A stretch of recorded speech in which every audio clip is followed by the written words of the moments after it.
Hello everyone. Okay. So today we are going to begin our next topic of your chapter number 10, that is a constitution is written. Okay?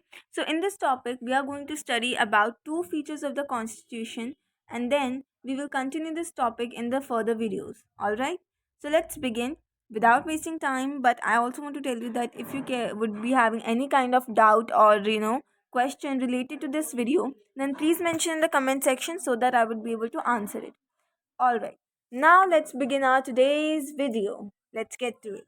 A constitution is written. So basically, between December 1946, if you know that the elections for a constituent assembly held in July 1946, and in December 1946, the first meeting of constituent assembly happened. Okay, was held at that time. So from this date, from December 1946 to which year? To from the to 1949 November. Okay, 1949 November.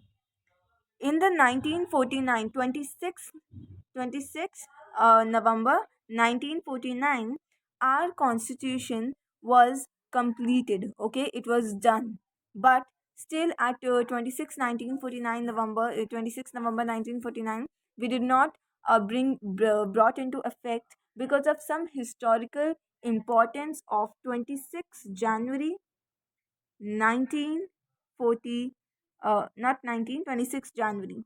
So at that time it was November, so that's why the Constituent Assembly waited for 2 months, that is December, and then at 26 January they declared our constitution, which was in 1950, and which is celebrated as our Republic Day. Okay, so this was all thing. Now in this given time period of December 1946 to November 1949, 300 Indians, okay, 300 Indians emerged or get into making the constitution, and did a lot of meetings, a number of numerous meetings they kept or held, and those meetings was of constituent assembly, and these meetings were only used to held in New Delhi, because New Delhi was declared as the capital of new or free India. Okay, so it all happened in New Delhi, but a lot of leaders throughout the India came to New Delhi to get involved in the meetings of Constituent Assembly. Okay, these meetings were related to our constitution. All right.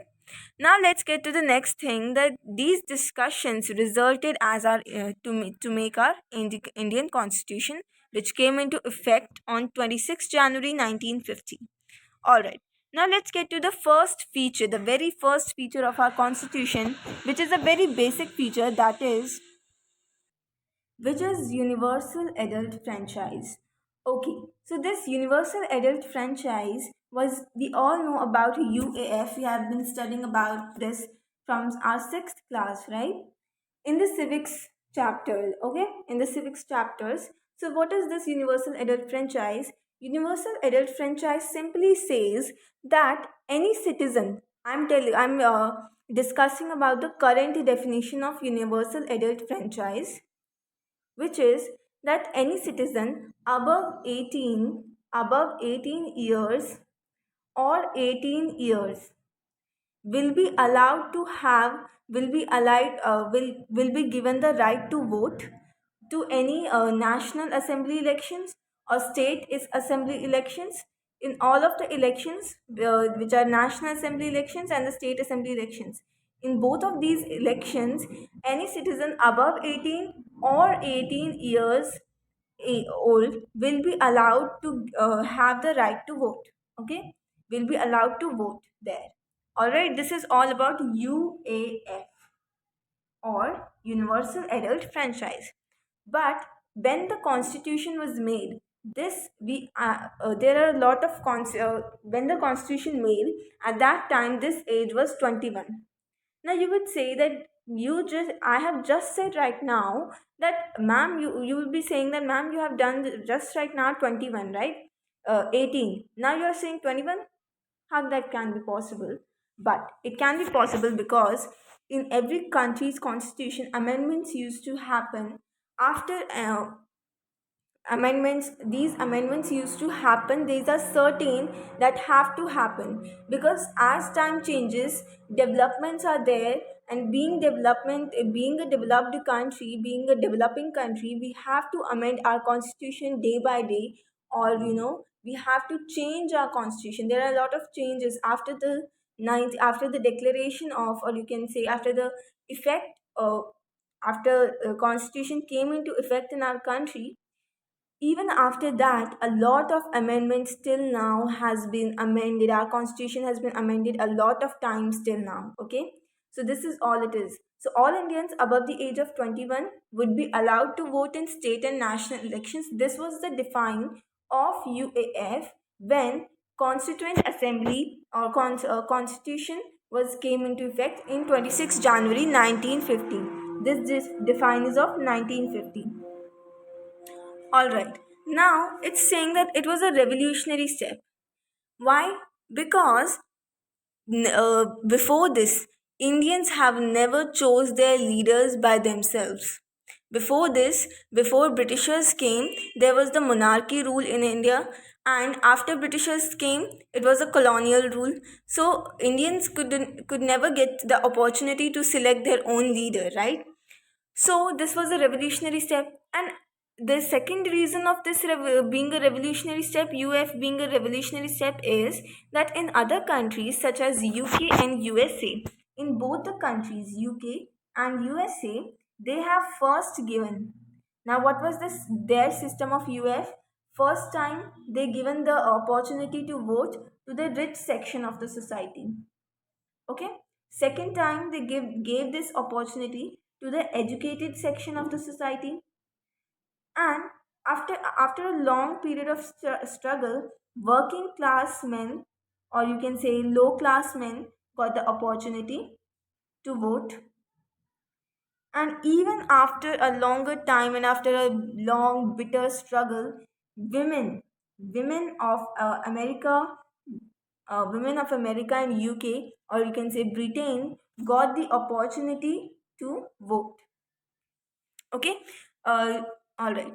Now let's get to the next feature. But in before getting to the next feature, that is also that India has at its first time gave the opportunity to vote to all of its citizens, regardless of education, regardless of class, lower class, upper class, rich sections, regardless of gender, all of that. Okay, they have provided right to vote to citizens directly.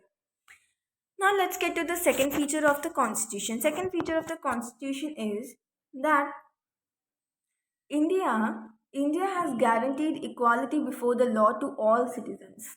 Okay, this is also regardless of their caste or religious affiliations.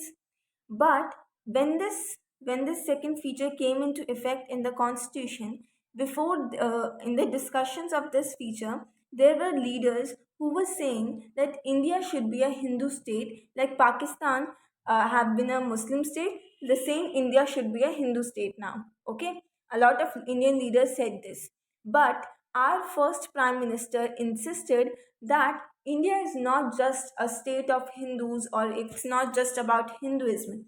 It has a lot of other caste people living in here or as well, such as Jain, Muslims were also there. Jains, your Muslims. Then it comes to Sikh. So it cannot be. That is why we call India as a secular country, because it does not officially support a particular religion, that is Hindu, right? It supports all the religions living in its country, that is Sikh, either Muslim or Jain or anybody. Okay. So this was our first prime minister's views, that he insisted that we should not be doing this. After this, uh, third feature comes, and we will be learning about this third feature in the further videos of on this channel Historia. But I also want to tell one of the things, that Hindu Pakistan, here you can see a term mentioned here, right? Hindu Pakistan. So basically this term can come in your examinations. That was who said about Hindu Pakistan, who gave this term Hindu Pakistan. So you can say that Minister Jawaharlal Nehru, Indian Prime Minister Jawaharlal Nehru, gave this term that India could not be and must not become a Hindu Pakistan. All right, it is saying that the way Pakistan made itself, the way Pakistan is developing itself, we cannot. India is not same as Pakistan. Pakistan is totally different. It supports a particular religion, okay, that is Muslim, but India cannot support a particular religion like Hindu, right? So this was all, but here is an image. As you can see, it's a constitution, a constituent assembly's image. All right, so here you see there is your Minister Jawaharlal Nehru. Here you can see Jawaharlal Nehru, and these all are the members of Constituent Assembly. And Jawaharlal Nehru introducing the resolution that outlined the objectives of Constitution.